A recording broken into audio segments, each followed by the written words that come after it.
Саламатсыздарбы урматтуу Чалкан медиа каналынын көрөрмандары, өлкөбүздө алынган акыркы сааттагы жаңылыктар менен сиздерди кайрадан тааныштырабыз. Биздин каналыбызга катталып, ой пикирлериңиздер менен бөлүшүңүздөр. Улуттук банк тиркемелер аркылуу акча которуу үчүн акы алууга тыюу салууну сунуштады. Улуттук банк коммерциялык банктарга интернет банкинг жана мобилдик тиркемелер аркылуу акча которуу үчүн комиссиялык акы алууга тыюу салууну сунуштады. Бул тууралуу токтом долбоору Улуттук банктын сайтына жана ченемдиги укуктук актылардын долбоорлорун коомдук талкуулоонун бирдиктүү порталына жарыяланды. Документтин негиздемесинде жазылгандай, бул аракет нактала эмес төлөмдөр менен эсептешүүлөрдүн үлүшүн көбөйтүү жана калк үчүн банктык кызмат көрсөтүүлөрдүн жеткиликтүүлүгүн жогорулатууну максат кылат. Мекеме түшүндүргөндөй, министрлер кабинети жана Улуттук банк Кыргызстанда көмүскө экономиканын үлүшүн азайтуу үчүн нактала эмес төлөмдөрдүн жана эсептешүүлөрдүн үлүшүн көбөйтүү иштерин күчөткөн. Анын алкагындагы аракеттерге карабай, нактала эмес акча жүгүртүүнүн деңгээли төмөн бойдон калып келет. Улуттук банктын маалыматтарына ылайык 2018-жылы Кыргызстанда жүргүзүлгөн төлөмдөрдүн жана эсептешүүлөрдүн 45,12% нактала эмес формада жүрсө, 2024-жылдын башында 53%га араң жеткен. Бул интернет банкинг жана мобилдик тиркемелер аркылуу акча которуунун акысынын жогору экендиги да себеп болуп келет. Улуттук банк мисал катары Элкарт картасын колдонуу менен өлкө ичинде банктар ортосунда которуулар 150 сомго чейин, виза картасы менен которуулар 250 сомго чейин экенин билдирет. Коммуналдык төлөмдөр, салык, жана башка кызмат көрсөтүүлөр үчүн акча которуулардын акысы 5 сомдон 20 сомго чейин, айрым акча которууларда 1000 сом үчүн 2 сомдук акы бар. Кыргызстанда учурда 21 коммерциялык банк иштейт, алардын өлкө боюнча 320 филиалы бар. 2024-жылдын 6 айында банктар 11 миллиард 158 миллион сом таза пайда тапкан. 2023-жылы бул мөөнөттө алардын таза пайдасы 12 миллиард сомдон аз-маз ашкан. Сонун жаңылык, сиз билген жана иченген Умбем клиникасы эми сизге дагы да болсо жакыныраак болду. Анткени бизде жаңы филиал ачылды. Андыктан келип, өзүңүздүн жана жакындарыңыздын ден соолугуна кам көрүшүңүздү сунуштайбыз. Биздин жогорку даражадагы дарыгерлер төмөндөгү адистиктер боюнча кабыл алат: стоматология, гинекология, терапия, лор, хирургия, педиатрия, урология, УЗИ жана башка адистиктер. Лабораториялык анализдин 5000ден ашуун түрү алынат. Жогорку даражадагы стерилизациялоо. Биздин дарек ВДНХ метросу, Кондратюка көчөсү 2. Телефон номерибиз 8925 103 22 55. Кабыл алууга алдын ала жазылып келүүңүздөрдү суранабыз. Умбем клиникасы. Сиздин ден соолугуңуз, биздин камкордук. Түндө Кыргызстанда жер титиреп магнитудасы 5 балга жетти. Түндө Кыргызстанда жер титиреп магнитудасы 5 балга жеткенин сейсмология институтунан билдиришти. Маалыматка ылайык, жер титирөөнүн очогу Баткенде 60 чакырым аралыкта жайгашкан. Силкинүү Кан, Сарытала, Коргон, Жөөпая айылдарында 4 балга чейин, Кыштуу, Табылгы, Кайыңды, Жаңырык айылдарында 3,5 бал, Карамык, Каратейит айылдарында 3 балга чейин сезилген. 30-31 августта кыргыз-казак акындарынын айтышы өтөт. 30-31 август күндөрү Токтогул Сатылганов атындагы Кыргыз улуттук филармониясында 17-чи эл аралык кыргыз-казак төкмө акындарынын айтышы өтөт. Бул тууралуу Кыргыз улуттук Манас театрынан билдиришти. Иш-чара Кара Кыргыз автономиялуу облусунун түзүлгөндүгүнүн 100 жылдыгына, Кыргызстандын эгемендүүлүк күнүнө, Арстанбек Буйлаш уулунун 200 жылдыгына, Токтогул Сатылгановдун 160 жылдыгына, Барпалыкуловдун 140 жылдыгына жана Алымкул Үсөнбаевдин 130 жылдыгына арналып өткөрүлөт. Байге фонду 3 миллион сом. Өзгөчө Кырдаал министрлиги Зындан көлү жер алдынан жырылган. Өзгөчө Кырдаал министрлиги Ысык көлдүн тескейиндеги Зындан көлү жырылып, суу киргени тууралуу маалымат берди. Мекеменин чукул кырдаалдарды болжолдоо жана мониторинг жүргүзүү департаментинин жетекчиси Даурбек Сакыев көл толуп келатканы тууралуу 17 августта бийликке эскертилгенин, ал жер алдынан жырылганын 24 августтагы маалымат жыйынында билдирди. Ал Зындан Батыш көлү жырылганын эскертүү берилген соң алдын алуу иштери жүргүзүлүп, кесепетин азайтууга мүмкүн болгонун кошумчалады. Буга чейин айрым маалымат каражаттар көлдүн ташып кетүү коркунучу тууралуу Өзгөчө Кырдаал министрлиги билген эмес деген маалымат тараткан. 21 августта Ысык көл облусунун Тоң районунун Мамбетов айыл аймагына караштуу Туура суу айылында тоң суусунун деңгээли көтөрүлүп, суу каптоо коркунучу жаралган. Буга Зындан көлү жырылып, суу киргени себеп болгон. Жергиликтүү бийликтин өкүлдөрү жана Өзгөчө Кырдаал министрлигинин кызматкерлери дароо Туура суу айылынын жана балык завод тилкесинин жашоочуларын коопсуз жайга эвакуациялап баштаган. 500дөй тургун тургуну Эшперов жана Аксай айылынын мектептерине жайгаштырылган абал турукташкандан соң бир күндөн кийин жашоочулар үйлөрүнө кайткан. Şariatımızda en көп targıp kılıngan nerse sadaka bergile deydi. Şol ölümdördün içinden jagımsız jaman ölümdön, kabilet ölümdön saktayt деген peygamber hadisi var.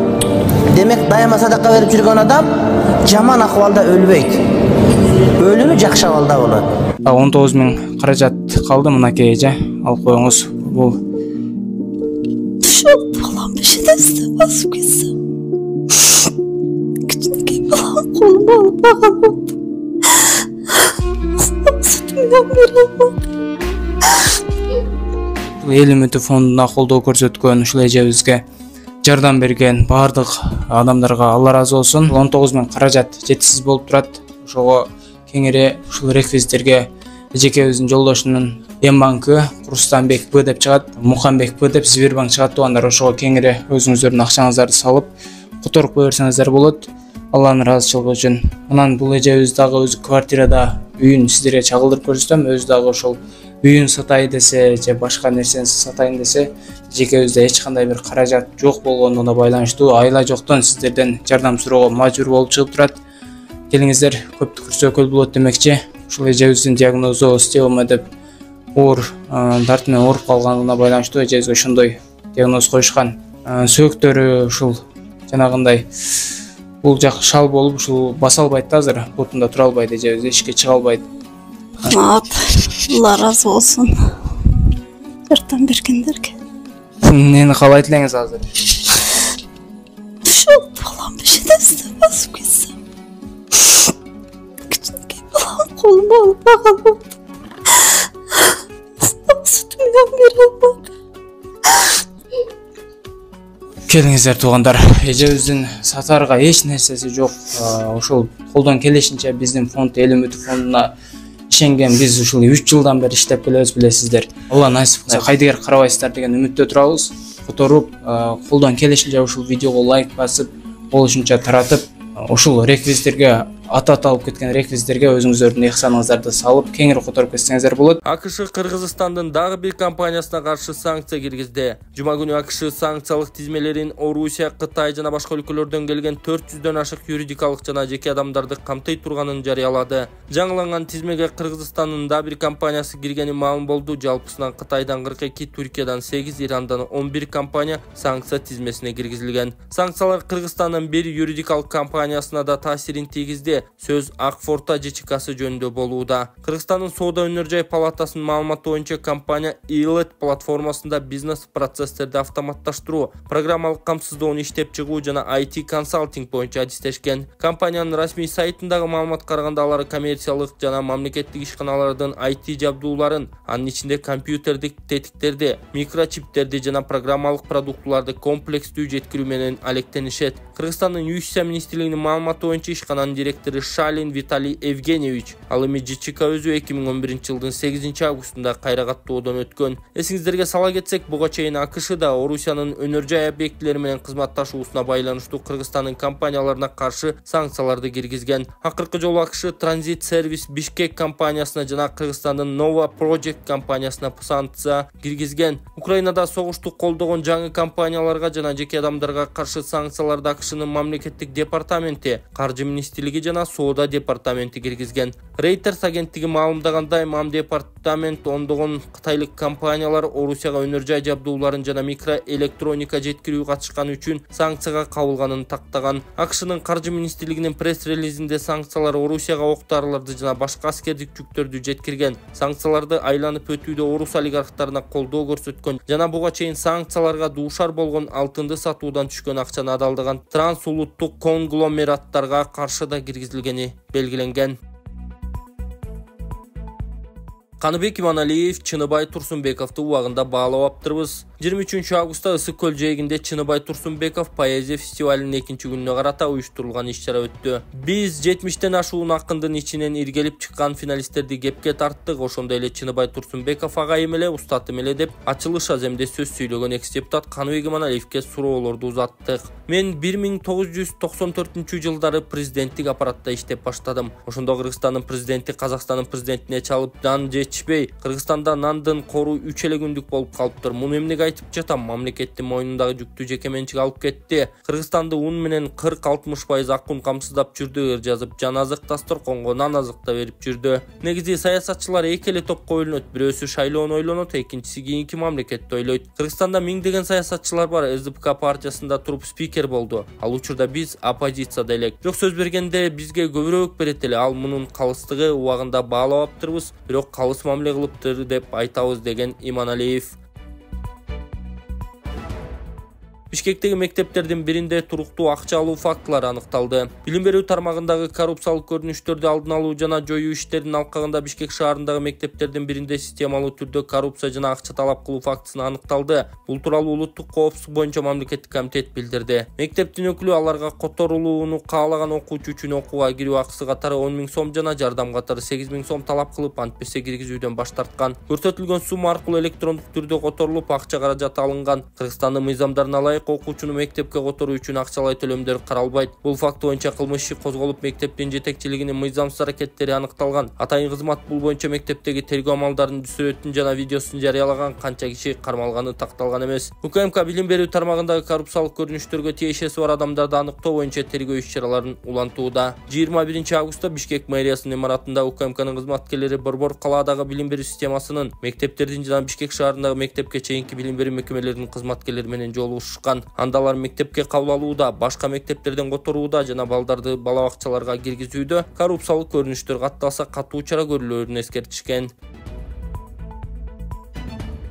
Бишкек шаардык сотунда Кемпироват ишин кароо 30 августка калды. 23 августта Бишкек шаардык сотунда Кемпироват иши боюнча сот жараяны уланып, кайра жылып кетти. Буга айыпталуучулардын экөө Азимбек Бекназаров менен Илгиз Шаменов мамлекеттик жактоочу сураганы негиз болду. Шаардык соттогу отурумдар 6 августта башталган. Ал күнү Бекназаров менен Шаменов келбей калган үчүн жылып кеткен. Кийинки соттук отурум 30 августка белгиленген. Кемпироват иши боюнча 1-май райондук соттун өкүмүнө каршы апелляциялык арызды прокуратура 12 июлда өзгөртүүлөр менен жаңыдан сунуштаган. Анда прокурорлор Медер Абдышев жана Замира Байбагышева айыпталуучуларга карата райондук соттун өкүмүн жокко чыгарып, аларды күнөөлүү деп таап жаза берүүнү сураган. Мурунку апелляциялык арызда алар 1-май райондук сотуна кайрадан башка курамда кароого жиберүүнү өтүнүшкөн. 14-июнда 1-май райондук соттун судьясы Марат Сыдыков Кемпироват иши боюнча массалык башаламындыктар жана бийликтик күч менен басып алуу беренелери менен шек саналган 22 саясатчыны жана активистти актаган. Акталган саясатчылар соттун актоо өкүмү алар үчүн күтүүсүз болгонун билдиришкен. Президент Садыр Жапаров 15-июнда Кемпироват иши боюнча соттун чечимине комментарий берип, эгер мен сот болсом бул иштин уюштуруучуларына кандайдыр бир жаза берет элем жок дегенде, айып бул же пробация деген иш боюнча башта 27 кишиге айып тагылып кармалган. Алардын 22сине актоо өкүмү чыккан. Орозайым Нарматова менен Талантбек Ишалиевдин иши буга чейин эле өзүнчө өндүрүшкө алынган. Ден соолугуна байланыштуу дарыланып жаткандыктан саясатчылар Кеңешбек Дүйшөбаев менен Бек Турасановдун жана жогорку кеңешке шайлоого талапкер болгон Кубанычбек Кадыровдун да иши өзүнчө бөлүнгөн. Кыргыз-Өзбек чек арасындагы Кемпироват суу сактагычынын жери Өзбекстанга өтүп кеткенине каршы пикир билдирген 27 саясатчы, активист жана укук коргоочу 2022-жылы октябрда камалган. Кемпироват иши 2023-жылы июнь айында сотко өтүп, Ички иштер министрлигинин тергөө башкармалыгына ишке жашуун грифин койгон. Милицияларга кылмыш жаза кодексинин массалык башаламандыктар жана бийликтик күч менен басып алуу беренелери менен айып таккан. Шектүүлөр мунун баарын саясий куугунтук катары сыпаттаган. Сот жабык өттү.